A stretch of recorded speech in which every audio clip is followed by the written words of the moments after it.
All right. Good afternoon and good morning to whoever it is that is connected here.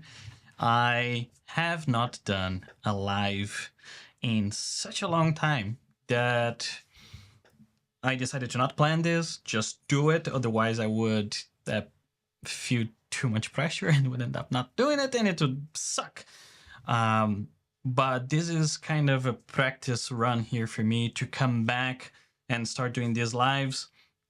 One of the things here that I was thinking is that when I actually start doing this, I would do on several platforms at the same time, but the main platform will not be YouTube.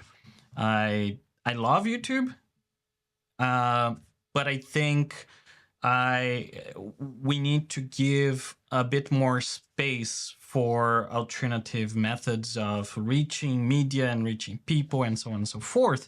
So I am running my own PeerTube. I am going to run my own Oncast. So PeerTube and Oncast will probably be the ways that I will be doing the main part of the streaming. But for now, because I have a channel here, I want to continue to have a channel here. I will continue to produce content. And as you can see, I'm in a completely different environment than all my previous videos. A lot has happened. Like a lot has happened in my life in the past 2 to 3 years. And it feels terrible to say, but I had to take a break from YouTube because I needed to kind of restructure my life, refine myself. Then I'm glad to say that I refound myself. I restructured myself. I am in a new apartment. I'm still in Prague. I am currently working on a documentary. I founded a new company, and there is a lot to come. So even taking this time now to do this content, for me, it's a precious time. So I hope I'll be able to talk to you guys here and yeah, get something valuable either for me or for you, for everyone. So this is a session really for you to ask me anything. Just say hi, where you're from, how you found me, if you saw this on just my YouTube channel, or if you found me on Mastodon. Honestly, that's the only place that I've been posting things. I still have my handle on Twitter, but honestly, the Twitter application is not installed on my phone. I don't open it on the website. I couldn't care less for it. Mastodon, on the other hand, and ActivityPub and Federation for me is way more interesting because I feel like I'm actually connected to people there. Twitter, before it was X, used to be like that. It used to feel like I could connect with people, and I have many connections from that time, but unfortunately it's just not the same anymore. So yeah, not on Twitter. I'm just on Mastodon. And I love the idea of federation, of you being able to run your own service that have just yourself. For example, my Mastodon handle, which is Felipe at baez.social, is with my own domain, my own name. I am not behind an anonymous mask. I love being able to be public and not needing to hide myself.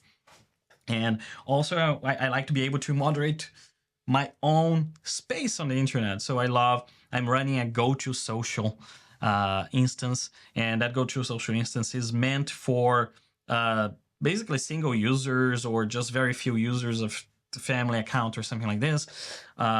So that's how you can find me on Mastodon at Felipe at baez.social.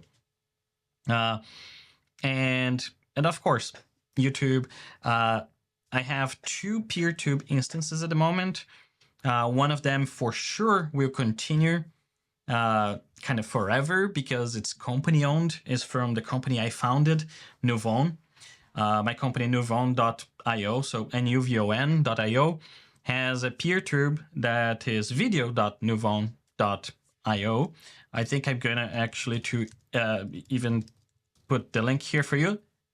There is nothing there yet, but it's open for registration. So if you would like to try PeerTube for one reason or another, it's open. You don't get an account immediately. I'm moderating those accounts.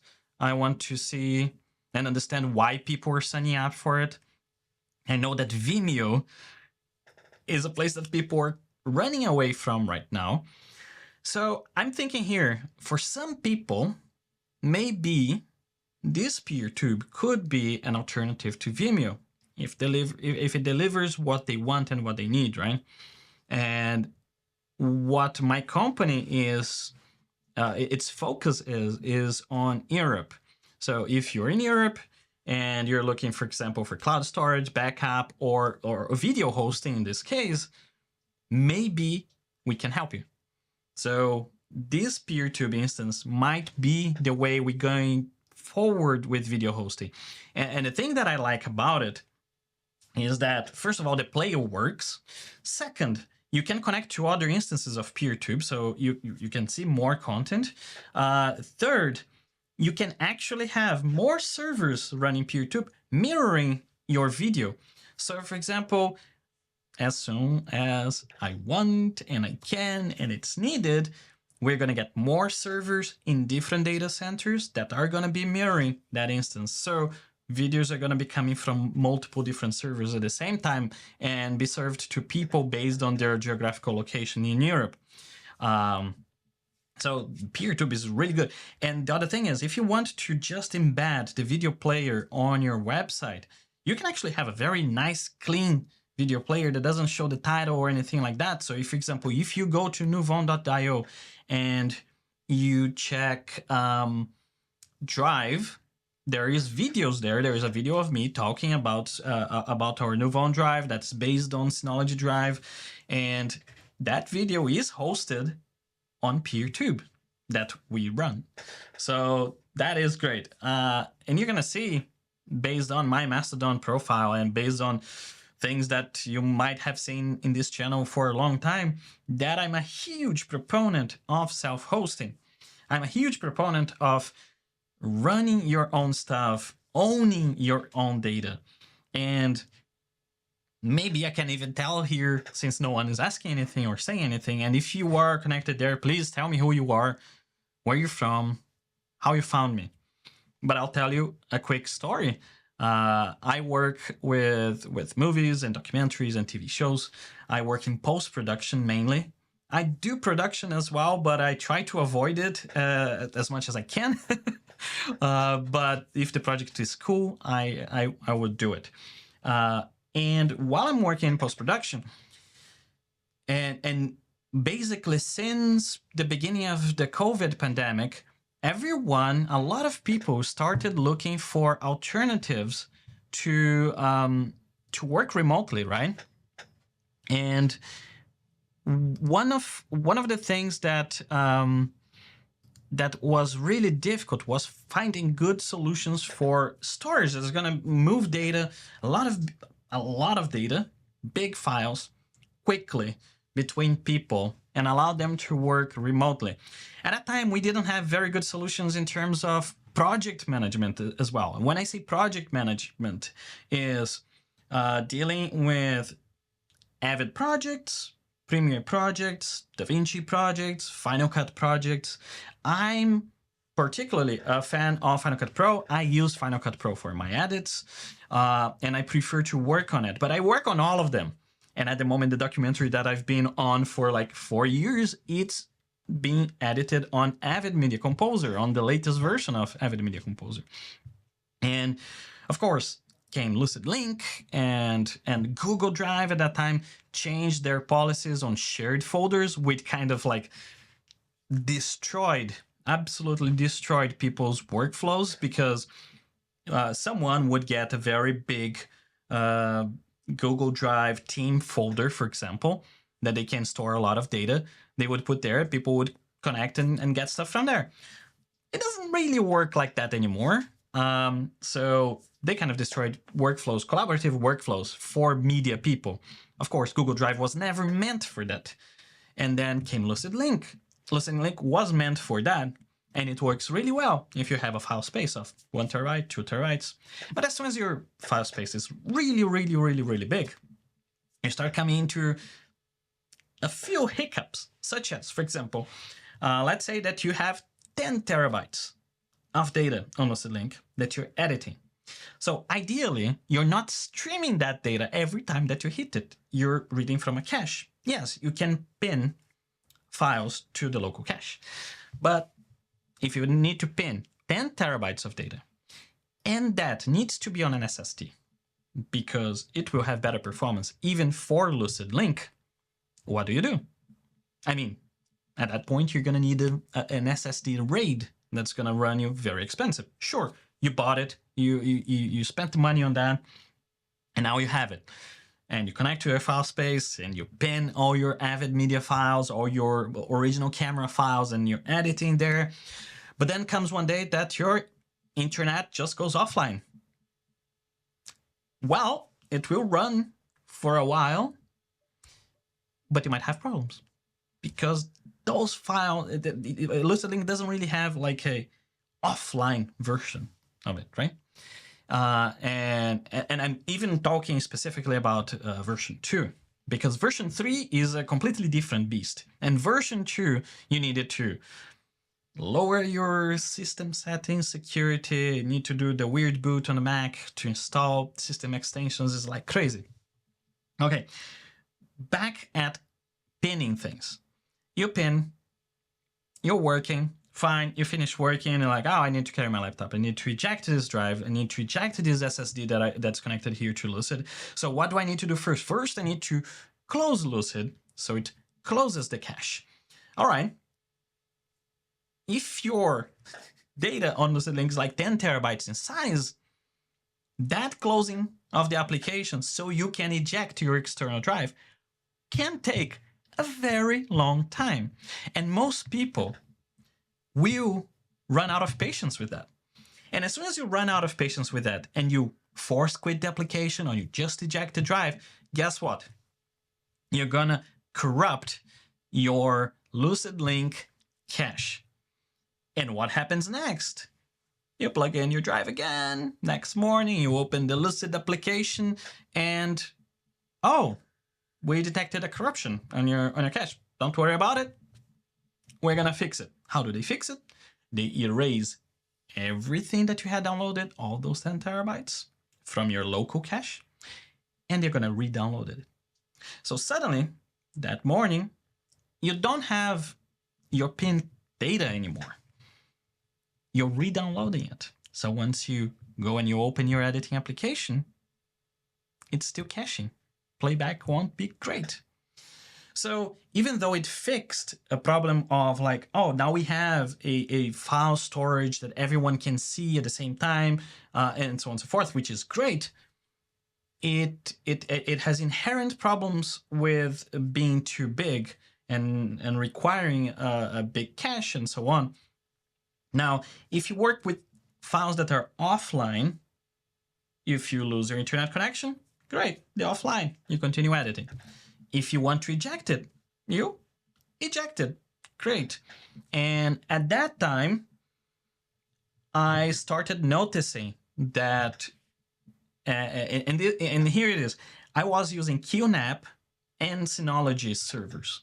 And I noticed that Synology Drive was extremely, extremely flexible. It supported large files. It supported on-demand sync, meaning that you can just basically mount any folder that is on your server and see everything that's on it without necessarily needing to download it. And you could also sync any folder that's in the server to any folder that's in your computer, including external drives. So when I saw that, I said, okay, let's get the server in a data center. Let's test. Oh my God, it worked great. Suddenly I got rid of noise in my home because my servers were there switched on the whole time. It was silent. And I had this basically cloud storage running Synology Drive. I could sync any folder with any folder with any drive. I could back up any drive to the cloud. Great. And I said, all right, I have way more space than I need. I can offer this to my clients. And I started offering. There were clients that were coming to me for consulting, and they're asking, okay, which cloud storage should we use? And to all of them, I gave basically 3 or 4 options. LucidLink was always one of the options, and I gave pros and cons of all of them, including mine. Mine has cons as well. And in the end, they all decided to stay using that solution that I had because they had someone to support, someone that they can call and immediately fix a problem they're having, someone that can help them. And I saw the value on having that one-to-one connection with my clients, and I absolutely loved. And that went on for 3 years. For 3 years, I called that Bias Cloud, and I was helping creative agencies. I was helping documentaries. And at some point, I said, you know what? Most of the work that I'm doing today is post-production. And a lot of this post-production work that I'm doing, I end up offering this cloud storage. So why not disconnect that cloud storage from my creative services? So I have a company called Creative Beast. That is how I sell my services of post-production. Separate that in its own company. So that's how Nuvon started. Nuvon is a company that already has 3 years of experience, but the name is brand new. It's basically rebranding. And here we are. Now we have even more clients, even more creative projects. Like there are feature films being edited and being synced and being helped by Nuvon. And if you fast forward from the pandemic to now, what I said about managing projects that was difficult around that time, nowadays is way, way easier. And for example, there is an application that I absolutely love from Hedge that's called PostLab. And PostLab allows me to have versioning control over my projects, over Final Cut projects, over Logic projects, over, I think, DaVinci, Avid, and Premiere, and, so, and all of that runs on Nuvon. They were great, and they did the work, and they fully support Synology Drive and Nuvon on that. So if you, for example, get a Nuvon space and you want to use PostLab, hey, guess what? You're going to be able to collaborate very easily with yourself if you're with multiple computers in multiple locations, or with other people. For example, one other example. And if you guys don't write me anything, I'll keep on just talking, but if you were watching, just tell me where you found me, where you found this stream, and tell me what's your name and where you're from, so we can have a chat here. I'll continue telling the story. One of the things that I find great about what I'm doing with Nuvon and this cloud storage that is 100% EU-based, no tracking, no AI training, it's just your files in a safe place that's backed up, and anytime you want to leave, you can leave. One of the things that's great is hybrid setups. Like I said earlier, if you watch a little bit earlier what I was saying, I am a very big proponent of self-hosting, of you having control over your data on your servers. And but not everyone can do that, either because of the cost or the infrastructure. So it's easier to use cloud storage, right? That's why kind of Nuvon exists there. But if you do have your server, such as a Synology server, we can natively connect. So you can, for example, have 5 people in the office that are accessing your local Synology, and you have another 5 people that are remote, but instead of serving 5 people from your office, you can have your office server connected to Nuvon, and Nuvon is taking care of serving those 5 people. So you're not like boggling down your pipes, right? Your connection in the office, and you're serving those 5 people or 10 or 20 or 100 people. You see? And I love this hybrid setup because you can be working on local LAN speed. If you have server that's connected over 10 gig and it's just a pure SSD server, great for you. And I have clients that are doing that. Actually, I think they're in 2.5 gig network, which is great anyway. I love it. My network here at home is 2.5 gig. And they have SSDs, but they want to be able to continue editing and working on the project remotely. So they're working locally on their Synology server. And then when they go home, they have access to the same work that they were doing, but through the phone. And for them, it's just basically opening the computer that's connected to the phone and continue working. And there is not a lot of things to do, really. So, yeah. Now, I call this session an AMA session. Ask me anything.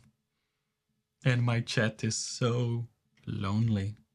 There's no one writing anything. Okay, so this was the story of kind of the cloud services that I have been offering for 3 years. Why change to Navon? What it is Navon now? So now we have. I'll tell you a little bit of a background secret here. We have available more space than any single person or small teams would want to need available. And we are continuing to expand. Our contract with our data center is very flexible. If suddenly you need to move, you're on, let's say, I make it available for everyone here, 100 megabytes per second transfers, okay? And most of the time you're going to be able to reach that. It depends also on your ISP, but in Europe, it's generally pretty easy. If tomorrow you tell me, Felipe, I need to transfer many terabytes of data, and I need to transfer it very quickly, there are several things that we can do for you. One, we can enable you for more bandwidth. So if you have, let's say, a 10 gig connection, a 5 gig connection, we can, within an hour, enable that for you. Great. Second thing is, one thing that a lot of post-production work that I get end up doing is they ship the hard drive. Let's say it would take them way too long with the internet they have available to upload a certain amount of material, but they need to have that material available online. They ship me the drive and I can load that material for them because I can actually go to the data center and connect straight into the servers, the cloud servers, and get that data for them. So this is a service that is not advertised anywhere on our website, but it's something that we have been doing for like 3 years. So if you need to transfer a lot of data in a very short amount of time, there are things that we can do to help you. Either ship us the data that we're going to load for you, or we can enable more bandwidth for you if you have that bandwidth. The other thing that I wanted to mention is, oh God, I just erased from my head. I can't remember now. All right. I see that there are people watching. There is at least 3 people watching. Where are you from? Where did you find this stream? And let's chat. Are you self-hosting? Are you in post-production? Do you want to self-host? Do you like big tech? Do you want to get rid of big tech? Do you want to be more free and have more ownership of your data? Do you feel like you have ownership of your data? Tell me those things. I would love to hear. I would love to get more conversations about that. And like I said a little bit earlier, it's been such a long time that I haven't done a live stream that I just made this one last minute just to see if I still know how to do it, if I can still do it. One thing that I discovered today, I was so happy. For example, I have a Rodecaster Pro 2 here for the audio. with an SM7 microphone, I think. And the video is coming from my Sony A1 connected to an ATEM switch.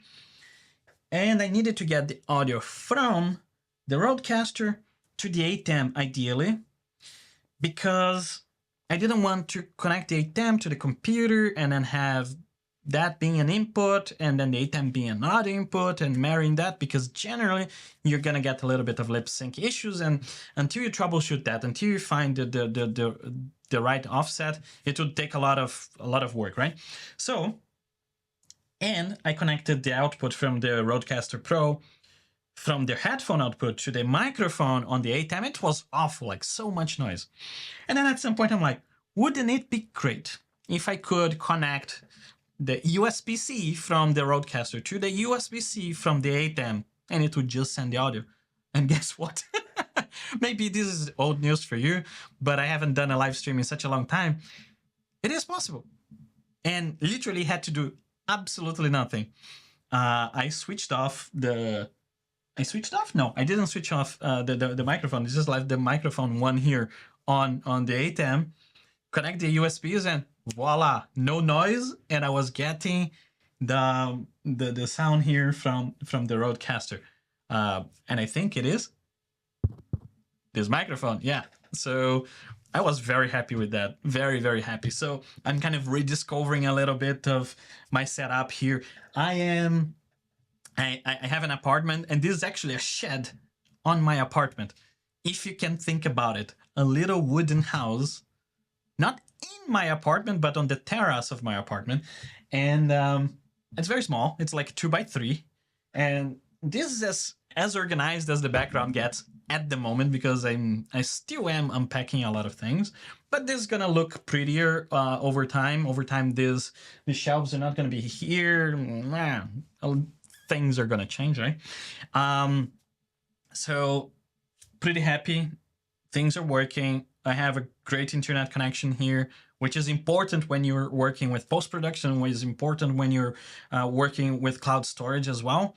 And here is one thing that I think I want to offload from my head a little bit. This is an AMA session. Ask me anything. Send me your name, questions. But here's the thing that I want to offload. It's about post-production. People got used to working from home, not being at an office, at an agency, and just being able to edit from home. And that's great. I love it. I absolutely love it, mainly because I can be wherever I am and I can continue to work. But please, people working in post-production, you need to understand that you're not at a facility. You're not in managed computers. You're not on a business grade network. So there are a few things that you need to make sure you have in order to offer your service and not become a burden on the production. First thing is a proper internet connection. I know that a lot of people cannot get, like, let's say a 1 gig connection. Get the best that you can. If you can get fiber, get fiber. Okay, that's number one. You need to invest on that if you want to work from home. If not, you're going to end up needing to go to a facility, okay? Second, wire that connection to your computer. Okay, do not rely on Wi-Fi. Just the existence of Wi-Fi means that you have access to the network, access to the internet. It doesn't mean that it's fast. It doesn't mean that it's low latency, okay? We need to spend a lot of money to get low latency and very fast Wi-Fi. And want it or not, people will most of the time find the remotest corner to put the Wi-Fi router and sit on the opposite remotest corner of their home to work from. So no, if you're in post-production, good internet connection, wired internet connection, okay? Now, here's the third thing that is a little bit more difficult to comprehend, get it done, but if you got these two first ones, great.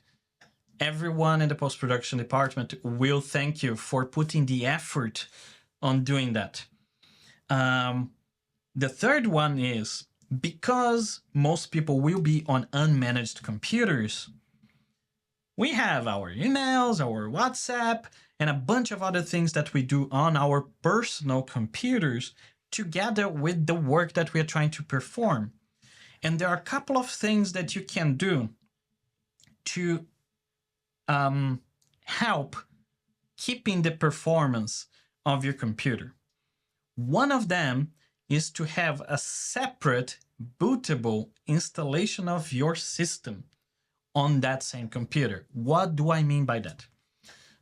Here I am, I have my MacBook Pro, it's running at the moment Tahoe, and macOS Tahoe, the latest version. And I have all my personal stuff on it. I work on it, okay? If I am hired for a job and they want me to use my personal computer and I want to use my personal computer, don't mix what you already are doing on that computer to what you're about to start doing. What you should do is, and it's very easy, and I will say that just for macOS, okay? You're gonna go into disk utility, you're gonna create a new volume, and then you're going to install the same OS that you have right now on that other volume. Basically, you're gonna have two versions of your system that are bootable, and you can boot on one, and then you can boot on the other, okay? And if you need help with that, we can give you help. We can provide help with that. Now, you have your personal stuff here, and on the other one is where you're gonna put all your work stuff. So whenever someone needs to remote into your computer and help you, you're not needing to deal with a lot of personal things that are open at the same time as you're working, okay? And you have a system that's clean, that only has the stuff that is required to do your work. That is as close to a managed computer as we're gonna get. And this helps a lot, let's say, the IT department to help you doing your work better.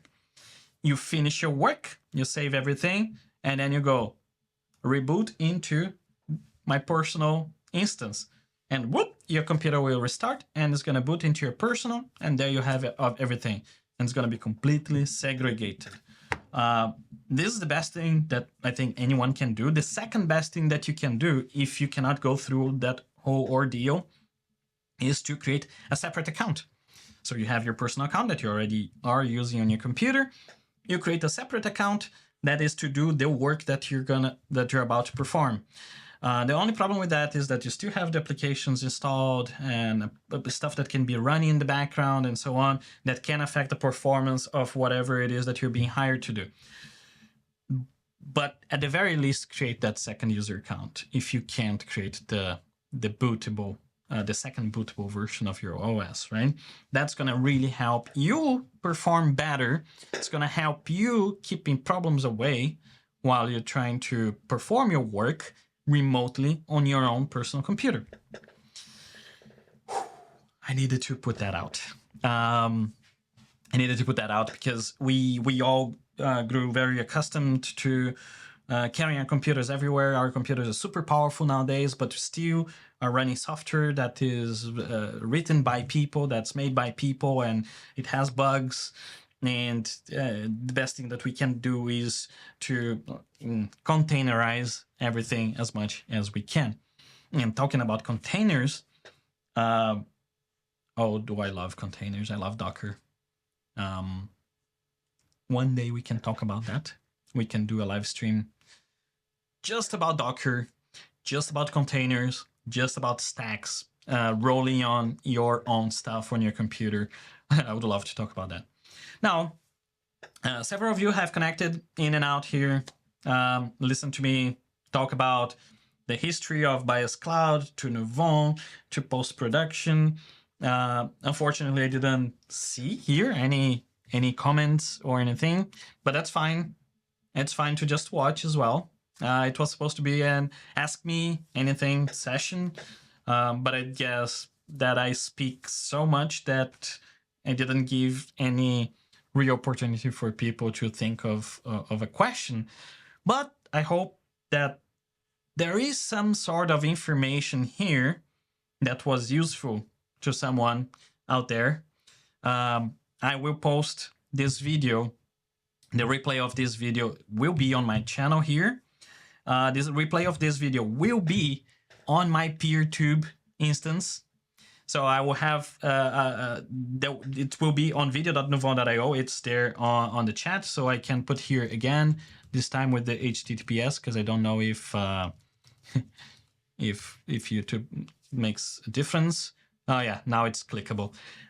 This is my PeerTube instance. Is open for the registration, is free, and you can test it maybe as a replacement for Vimeo.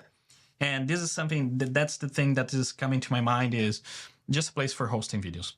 Not necessarily to get followers, but to host your videos so you can publish your videos on your own website or something like this. So the replay for this will be there.